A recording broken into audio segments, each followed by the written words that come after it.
নমস্কার বন্ধুরা, সবাই কেমন আছেন? নিশ্চয়ই ভালো আছেন। আজকে আমি চিনি গুঁড়া চালের পোলোয়া রান্না করে দেখাবো।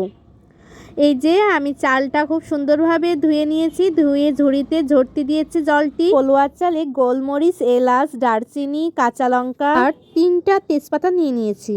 এখন তেলে দারচিনি, এলাচ দিয়ে ভালোভাবে একটু নাড়াচাড়া করে চালটা আমি দিয়ে দিলাম। এইদিকে আদা, পেঁয়াজ, রসুন ও জিরে বাটা দিয়ে নিচ্ছি।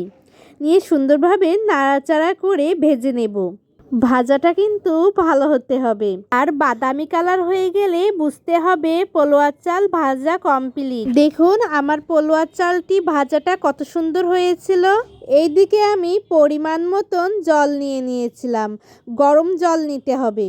তারপর ওই চালগুলো আমি ঢেলে নিয়েছি, নিয়ে পরিমাণ মতন লবণ নিয়ে নিয়েছি। অবশ্যই কিন্তু গরম জল দিতে হবে। তারপর ঢাকনা দিয়ে ঢেকে দিয়েছি। এই তো আবার ঢাকনাটা খুলে আমি পরিমাণ মতো চিনি আর দুধ দিয়ে নিলাম, যাতে টেস্ট হয় দ্বিগুণেরও বেশি।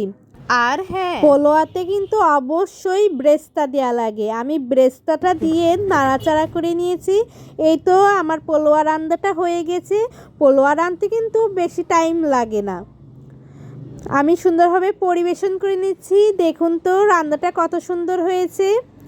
আপনাদের যদি আমার ভিডিও ভালো লাগে থাকে তাহলে কিন্তু অবশ্যই শেয়ার করবেন আপনার ফ্রেন্ডের কাছে। তাছাড়াও বাসায় রিলেটিভস আসলে ঝটপট করে এই পোলোয়ার রেসিপিটি করে খাওয়াবেন, দেখবেন তারা আপনার অনেক প্রশংসা করবে। আজকের মতন টাটা।